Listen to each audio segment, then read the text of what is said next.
Pessoal, nós vamos mostrar agora na prática um exemplo de deslocamento de equilíbrio. Nós temos aqui o dicromato de potássio, que nós colocamos só o íon dicromato, tá? Como representação aqui na equação. Em água, dando o quê? Cromato de potássio, que nós também colocamos só o íon cromato, mais 2H+. Essa é uma equação que acontece, que nós temos aqui como exemplo para vocês, nesse tubo de ensaio. Observem que o dicromato, o íon dicromato, ele é alaranjado, ok? Mais água, e você tem aqui o cromato e H+. Você fala assim, então aqui dentro você também tem o cromato? Sim, eu tenho o cromato. Eu tenho o dicromato e o cromato. Só que está se destacando, em termos de cor, o dicromato em relação ao cromato, que é amarelo. Agora, uma pergunta eu faço para vocês. Será que dá para deslocar esse equilíbrio? Dá. Vou mostrar um caso aqui para vocês. Eu vou pegar uma base, o hidróxido de sódio. Eu estou usando aqui uma pipeta, que nós chamamos pipeta de Pasteur, que parece um conta-gota. E vou colocar aqui dentro desse tubo de ensaio. Vou acrescentar a base. Vamos ver o que acontece? O que a gente observa? Que de alaranjado passou para quê?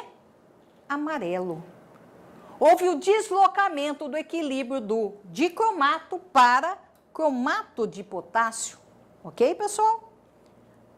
Bom, aí você vai falar assim, mas por que aconteceu isso? Tá? Qual que é a explicação para que tivesse acontecido isso?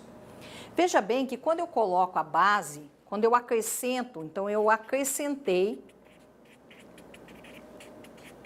NaOH. NaOH é uma base.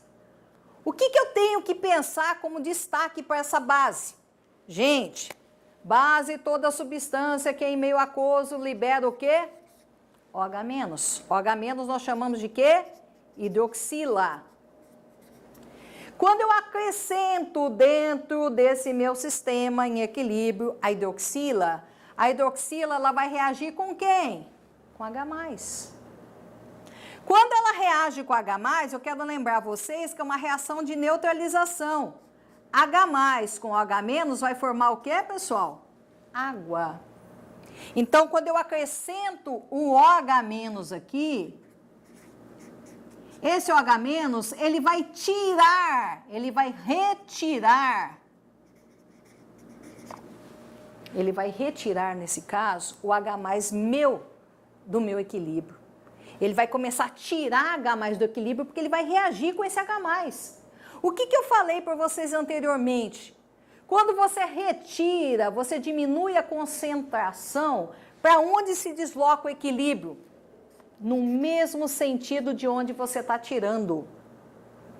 Se desloca no mesmo sentido onde você está tirando, qual foi o destaque da minha cor agora? Amarelo. Então eu consigo evidenciar a formação do cromato que está sendo formado. Bom, aí você vai falar assim, daria para eu voltar como eu estava na outra equação? Sim, tem como a gente voltar. O que eu vou fazer agora? Eu vou acrescentar um ácido. Está amarelo aqui, ok? Quer dizer, eu estou evidenciando aqui o íon cromato. Vamos acrescentar ácido. Eu estou acrescentando o ácido clorídrico.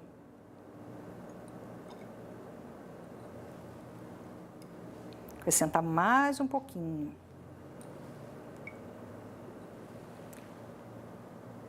Já começou a evidenciar a formação. Vou pôr um pouquinho só para ficar bem evidente para vocês. Olha aqui na parte superior. O que nós temos? Nós já temos aqui a formação de quê? Do dicromato. Vocês vejam como está laranja. Aqui embaixo ainda está amarelo porque não está bem misturado. Mas é bem interessante que a gente consegue ver, inclusive, as duas cores. Nós conseguimos ver aqui o dicromato e o cromato, tá? Olha só que interessante. Estão percebendo a diferença das cores? Tá? Vamos colocar aqui no perto do jaleco que fica mais fácil, no fundo branco. Estão percebendo a diferença? Ok? Então, o que acontece? O que aconteceu? O que eu fiz para que evidenciasse de novo o nosso dicromato? Eu fiz o quê? Agora eu acrescentei H+. O fato de estar acrescentando H+, eu estou acrescentando um produto, eu estou acrescentando, aumentando a concentração de H+. Quando eu aumento a concentração de H+, para onde desloca? No sentido oposto. Então, aumentando a concentração, desloca no sentido oposto e eu evidencio a cor alaranjada. Entenderam? Então, quando eu retiro, colocando a base, eu tenho a formação do cromato. Quando acrescento H+, eu aumento a concentração, desloco no sentido oposto e eu tenho a formação do dicromato. Ok? Muito bem. Uma outra reação bastante interessante, que também é uma aplicação do nosso dia a dia, nós podemos ver nessa aqui.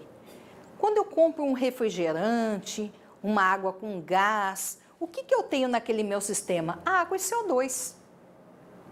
A água e CO2 que vai formar o quê? Né? Eu poderia até colocar, pessoal, no sentido total, se eu juntasse água com CO2, eu poderia ter colocado H2CO3, que é o ácido carbônico. Mas nessa equação eu coloquei ele parcialmente ionizado, HCO3- mais H+. Muito bem, eu poderia perguntar para vocês, o que é responsável pela eructação? Nome bonito, né? Chique. O que é isso aqui? Nada mais é que o arroto.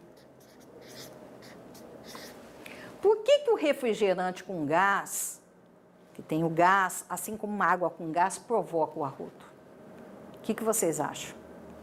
Veja só, quando eu tomo um refrigerante com gás, água com gás, eu tenho essa minha equação, esse equilíbrio químico dentro do meu corpo. Só que lá, quando cai no estômago, tem um detalhe importante. O nosso estômago, ele tem ácido clorídrico.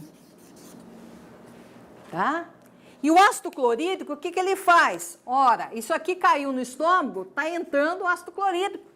O ácido clorídrico vai estar fazendo uma reação com qualquer coisa que você come. Ele vai estar lá atuando. E quando aumenta a concentração de H+ dentro desse equilíbrio, o que acontece? Vai ter um deslocamento no sentido contrário. E no sentido contrário, vai estar saindo o quê, gente? Vai estar formando mais o quê? Gás carbônico, que é a hora que a pessoa tem o arroto, pela saída do gás carbônico. Então, o teu estômago começa a lançar ácido clorídrico, vamos pensar que eu tenho o quê? H+, está aumentando a quantidade de H+, desloca no sentido contrário. Desloca no sentido contrário e tem uma formação maior de gás carbônico. É a hora que a pessoa arrota. Ok? O nome mais bonitinho é eructação. Ok? Muito bem. Um outro exemplo bacana também no nosso sangue. Nosso sangue é um sistema fechado, ok, gente? E o que acontece nesse sistema fechado? Nós temos aqui a representação da molécula, uma molécula grandona do nosso corpo. Toda vez que a gente faz exame de sangue, aparece lá hemoglobina. Então, essa aqui é a representação da hemoglobina, mais o oxigênio, formando oxihemoglobina. Isso acontece o tempo todo. Se eu estou falando com vocês, se eu estou respirando, é graças a isso aqui. O oxigênio se junta com a hemoglobina, que a hemoglobina está lá nas células e ela faz o transporte de oxigênio. Aliás, a hemoglobina está no sangue e ela faz o transporte do oxigênio para as células. Então, a hemoglobina, ela cata o oxigênio no pulmão, leva para as células, dá o oxigênio para as células, traz de volta o gás carbônico, leva para o pulmão o gás carbônico. Então, ela faz o transporte, ela carrega para cima e para baixo oxigênio e gás carbônico. Muito bem. O que acontece? No momento que você sobe, vamos supor que um montanhista, né? Você está em altas altitudes, você está aqui no nível do mar. E você vai fazer uma escala numa montanha, vamos supor que você subiu 800 metros. O que acontece quando você sobe, escala uma montanha?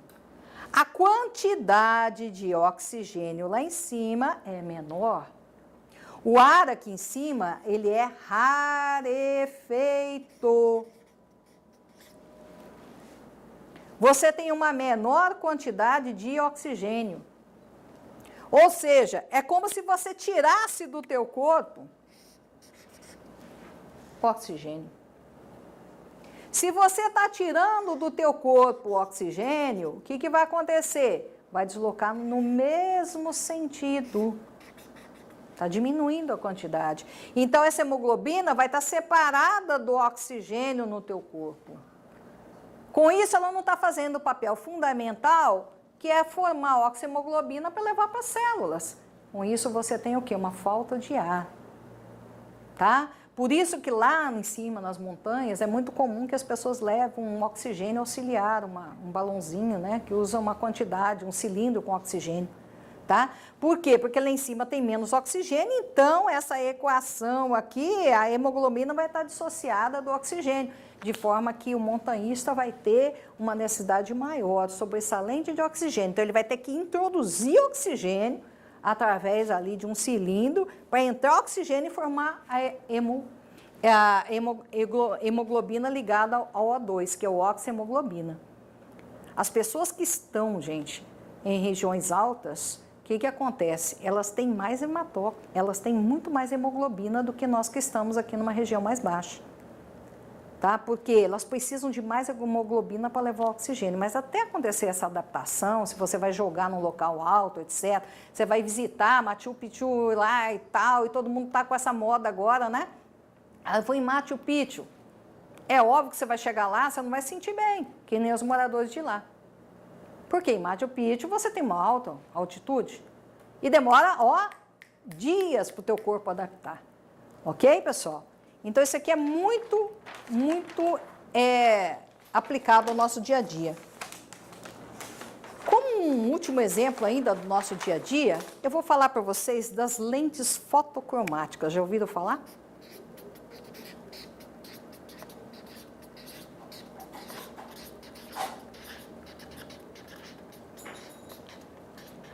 Agora está na moda a lente Transition, que nada mais é do que são as lentes fotocromáticas.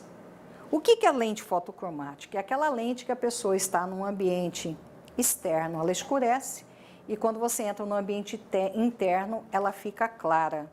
E você não tem necessidade de ficar usando um óculos de sol, né? E um óculos para o ambiente interno. O que tem dentro desses cristais de vidro desse óculos? Nós temos cloreto de prata.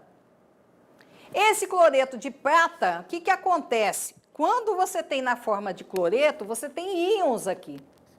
Íon prata mais e íon Cl menos. Quando recebe a luz solar, o que acontece? Ele se dissocia em prata 0 e Cl 0. Ele vai escapar? Não vai escapar da lente, porque ele está dentro da lente. Esse cloreto de prata, ele é incolor. E a prata 0, ela é escura. Então, quando você tem a presença de luz, essa presença de luz, quer dizer, está aumentando a luz, ela desloca o equilíbrio no sentido oposto. Então, você tem o quê? A formação da prata 0 e o teu óculos escurece. Se você tira a luz, ou seja, você entra no ambiente interno, se você tira a luz, ela desloca no sentido da formação do cloreto de prata, então o teu óculos fica incolor. Então, esse aqui é um exemplo também muito prático, nós temos o deslocamento do equilíbrio no nosso dia a dia. Ok, pessoal? Bom, eu espero que vocês tenham entendido a questão de deslocamento de equilíbrio e que vocês agora tentem fazer os exercícios propostos no nosso material.